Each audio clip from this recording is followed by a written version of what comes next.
He's gonna go for the quick attack. Oh my god, that is very clearly pick up Diggersby, Bunnelby. Butterfree, go!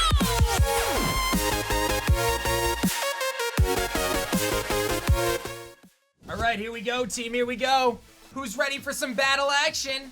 Let's do it, guys. Here's our rental team for the team we're going to be using. So if you guys want to use it, feel free. The code's on the screen. I am going to start using my rental teams now. So for those who are watching my series on Twitch or on YouTube, you can check out these rental teams. But this team here has a Rhyperior, which is Weakness Policy, which is activated by a Bulldoze, Trick Rooming Bronzong, which is cool. Pixelate Choice Spec Sylveon puts in a lot of work in the back. I've got the Dusclops with Eviolite. Wishiwashi hits really hard with the Assault Vest. And then I have an Eject Button Hitmontop, which helps me get up that Trick Room. So this team I just threw together. It's not anything crazy, but feel free to experiment with the Pokemon if you're feeling fancy. Let's get some battles, dude. I just want to stunt on some people right now with Rhyperior. So let's do it. All right, well, we got Heath now. Let's see if we can meme on Heath a little bit. Heath's got a serious team here with some Trick Room shenanigans. That Chandelure is going to try to stop our Trick Room. There is zero doubt about that. So I have to figure out how do I deal with that thing. We got the cool Raihan Stadium, and he is going to lead Bobo and Snorlax, which is going to be the Togekiss and the Lax. So that Kiss is most likely going to try to redirect here. We've got a pretty decent lead option here, though. Wishy and Rhyperior.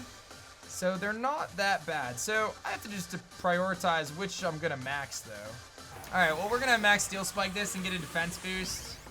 So not the best play for us, but my opponent saves their Togekiss, so I'm kind of surprised about, but that's okay. I mean, I do have a Rhyperior, so like I get that. And the Togekiss probably can't touch it, so the Belly Drum Lax could be problematic, but we really have to pay attention to the speed tiers here. Is that 0 speed Lax? It's actually not 0 speed Lax, and he's gonna activate my Weakness Policy here, which is kind of cool.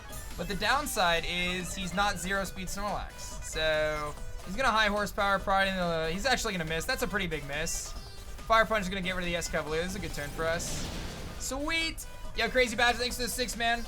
Here comes Aaron, which is gonna be the Chandelure. Luckily for me, I do have the weather in my favor here. He's gonna Energy Ball. I cannot live that. Oh, I can live that. You went after Wishy. How about that life? And don't miss the Rock Slide, por favor. Yeah. You love to see it. This is gonna probably knock it down to a Sash if it has one, or just straight up knock him out, which is great because now my Geyser goes to Protect on the Snorlax. And probably doesn't knock it out, but should do like bring him down to about 10% here. I mean, I don't know if high horsepower plus Starfall. Oh, he's gonna max the Lax. Okay. If he goes for the max Quake, it might do a lot to the Rhyperior, but I'm still +1 defense, so he's gonna Life Dew it. Okay. Interesting play there with the Life Dew. That's gonna get that big Lax some belly love. He's gonna probably replenish. He's gonna Quake. Okay, into the Rhyperior, but I live this, dude. So if I don't miss my Rock Slide, we're in a great spot. I mean, look how little that did. That's incredible. That's a big Lax, bro. Big Rock Slide. We hit it this time, and that'll seal the deal. Rhyperior and Wishiwashi put in the finest of work. Very nicely done. Very nicely done, team. Much better battle there. Hey, love it, Bajorn. Thank you, man. All right, so my man brought the big tree on his belly, and sometimes that's what you gotta do. You gotta bring a big tree on your belly and see how things go, you know? Ooh, okay. A Duraludon, Inteleon, Snorlax, Centiskorch, Sandaconda, and Halucha. I think we need to get that Trick Room up against this person. Heimflo giving out 20 subs. My goodness, man. You're a true legend, my friend. Thank you, dude. All right, let's see what my opponent here has. Arkxian thumbing it up with the 74. This music is fire, dude. All right. I'm worried about the Duraludon more than anything. It's going to be Conda Duraludon. Okay. Again, not surprising. The thing is, Sandaconda is not very good unless it maxes, which is why I'm faking out the Duraludon. Oh, I guessed right. Nice. Okay. That's what I was thinking. That was my logic there, you know? I was like, I feel like Sandaconda, unless it maxes, it's bad. Duraludon's really good if it doesn't, like, just in general. So, we're going to fake out the Duraludon, so the Pro Strats there. And I don't think he can stop Trick Room here, but he can Sandblast, which does not hit my Levitating Bronzong, and it's going to force me out with the Eject Button. So this kind of works out, actually. But the big thing is getting this close combat off on the Duraludon, because I need to weaken that thing to have any chance to win this game, because Duraludon is really problematic for the rest of my team. So this should do a good amount of damage here. Oh, that did way more than I thought it was going to do. Wait a minute. That is an offensive Duraludon. That is not a bulky Duraludon. That did so much. Oh, you love to see it. You love to see that. You love to see that. And he's gonna go for the Stealth Rocks. That's a bold strategy, Cotton. You don't see that very often. Close combat, I'll pick up the Duraludon, and let's see if he goes for the ground move into the Bronzong, predicting the ally switch. That would be phenomenal. If he hits the Hitmontop, it's actually okay, because I just eject button out anyway, or just die, so. He max Darknesses into the Hitmontop, though! So he predicts the ally switch, goes for the Darkness into the Hitmontop. It all works out anyway. And it's an Inteleon, okay. Got Snipe Shot, gotta be mindful there. The Sandaconda, unfortunately, he goes back to being a little Sandaconda. All right, so I have to get rid of the... I really have to get rid of the Inteleon more than anything, believe it or not. So let's double the Inteleon here and try to get rid of that. I'll get a special defense boost with the Max Quake, which is gonna boost the stats of my Wishiwashi. Like, I know Wishy can beat the Sandaconda right now, so I'm less concerned about that at this moment. And I'm way more concerned about Inteleon because it beats the Rhyperior. But let's Quake and see what happens here. Okay, so it just knocks him out. So then the Gyro Ball is going to finish off these, or chip off the Sandaconda here. And we get a nice special defense boost for whatever's in the back, so that works out really nicely. And Gyro Ball is going to do like a nice 15 or 20%. Alright, and then he's going to Brutal Swing and activate my Colbur Berry. And we're going to take approximately 0 damage from that. So let's see what they're going to bring next. It comes a Hawlucha, which I very conveniently have my Rhyperior for.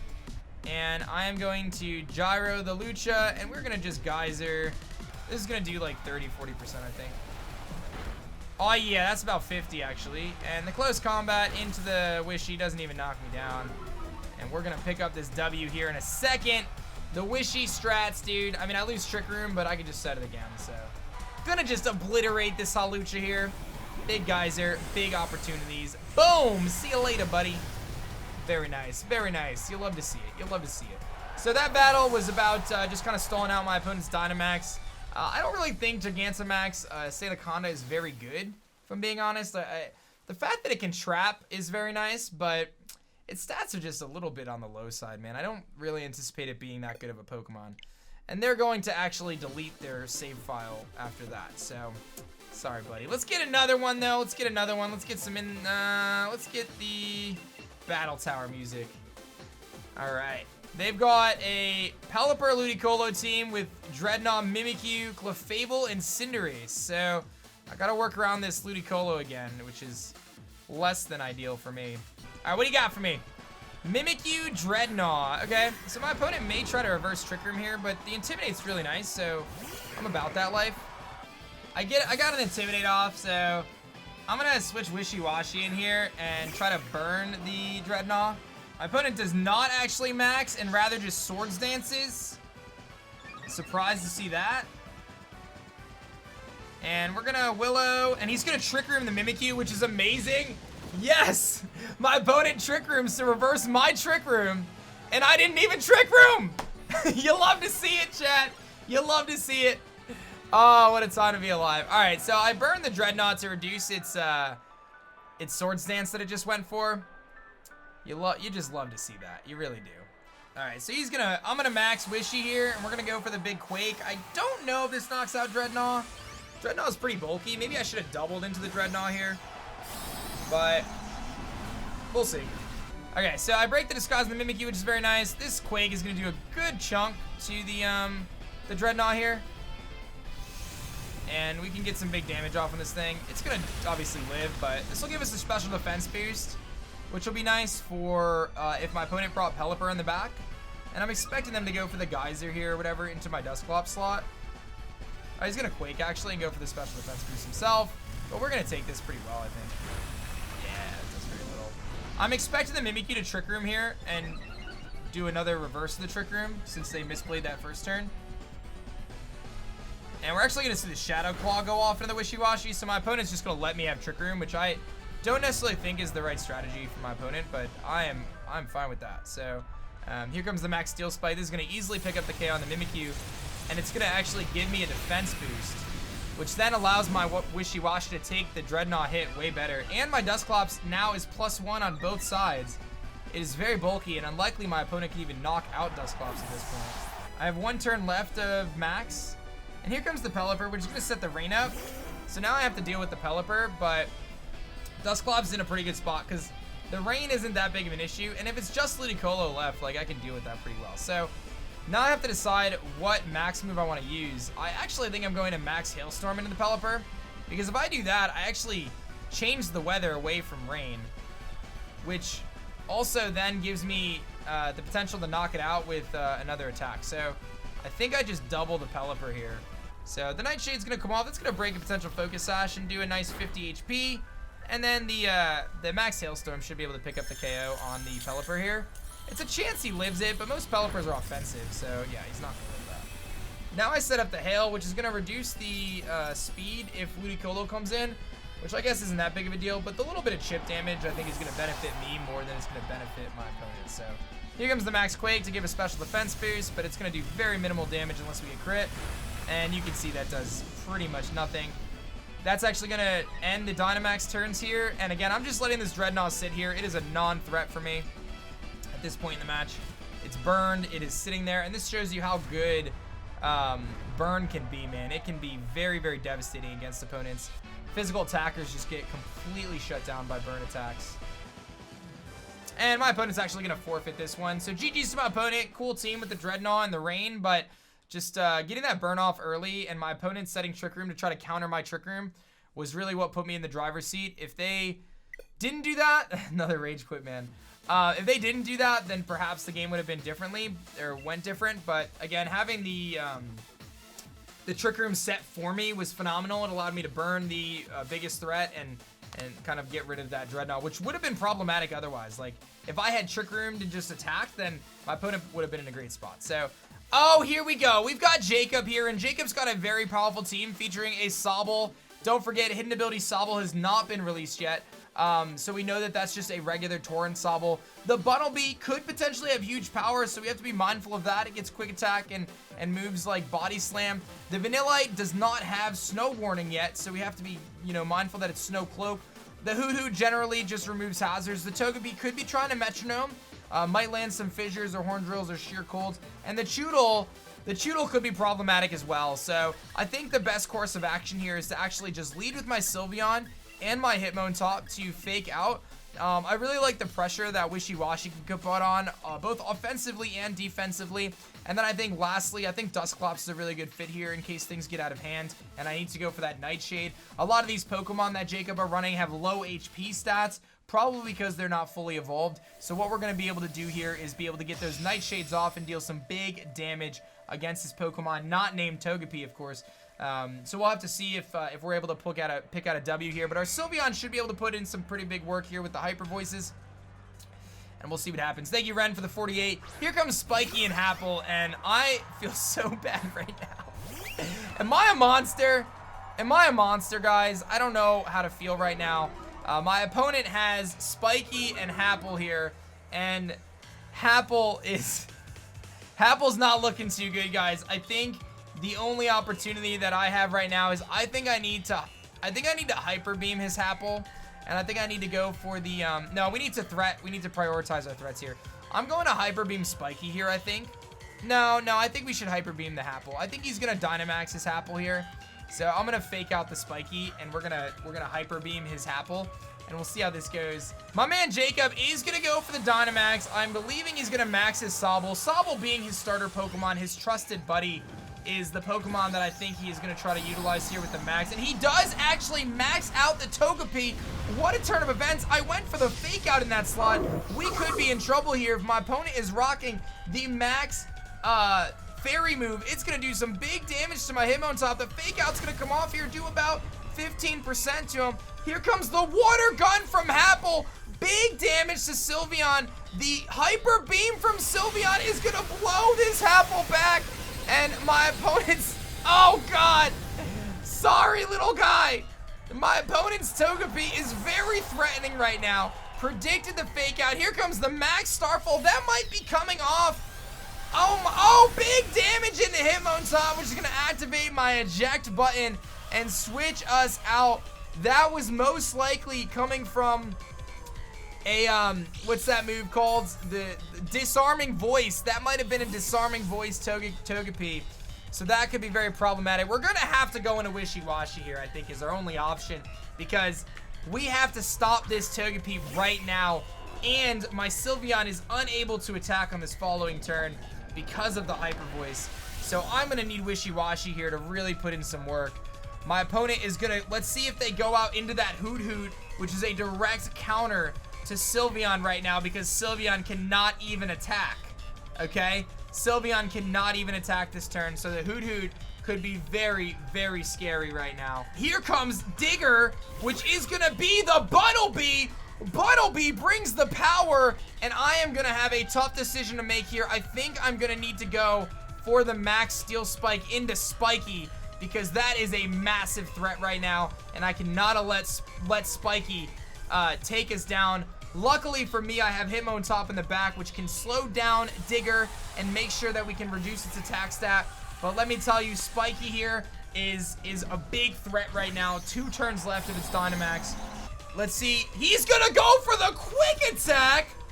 Oh my god, that is very clearly pick up Digger's Bunnelby. And the Max Rockfall into the Wishiwashi for 9 damage. That Togepi goes for the Ancient Power Max Rockfall, coming off a base 35 special attack, doing massive damage. Here comes the Max Steel Spike into Spiky and deals the final blow. Spiky goes down. That is going to reduce its happiness and reduce its ability to evolve into Togetic. So that's going to be a big, big play right there for my opponent, Jacob, putting in the finest of work. But that Bunnelby is really going to be struggling right now. Luckily for us, Sylveon has now officially recharged from the Hyper Beam on the first turn. And now I have the ability to Hyper Beam him again and hopefully take down this Bunnelby, which is, it is a problem. This Bunnelby is a problem right now. Here comes Vanillite. Now, Vanillite does have Snow Cloak, and if he had an ability to set up the Hail, that could change everything. But we are going to indeed aim our Hyper Beam at Vanillite, and just for the lulz, I'm going to max Hailstorm into the Bunnelby to set the Hail up, which isn't going to matter because I think Sylveon's going to move first anyway. So, poor Jacob here in the default clothing, looking so innocent. Just got the game for Christmas from Grandma Joanne, and he unfortunately has just made it to the wild area with his team, and he did not even nickname Vanillite, which I think is really the cause of his downfall here. It doesn't feel as close to him as his other Pokemon do. But Jacob here putting in the work. And he's got a really powerful team, though. I really see a lot of potential here with Jacob's squad. He's really thinking over this turn. I think he might have some tricks up his sleeve. Here comes the quick attack from Diggersby, doing 4 damage to Wishiwashi. The Hyper Beam from Sylveon is going to eliminate, actually, this actually is going to delete the Vanillite off his team. Like, it is actually deleted from his team. He can't use it anymore after that. And here comes the Max Hailstorm into the Bunnelby. And this Bunnelby is going to the Ice Age. And poor Jacob here. That's going to be a tough one, man, for him. We're going to change the weather. And Sylveon Wishiwashi able to pick up the W against Jacob and his very powerful team. GG's, Jacob. Stick with it, my man. You got this. You're a legend, buddy. Go get him next time, man. Hit that like button on YouTube for Jacob. Subscribe if you guys are new. I'll see you guys in the next battle video. I'm sorry, Jacob. I would have given him the win, but I can't because it would have taken like 5 hours for him to beat me. I don't know how he would have beaten me. He would have had to get 6 HM power boosts on his Togepi. I don't think that was gonna happen. So that's the end of this one, team. Butterfree, go!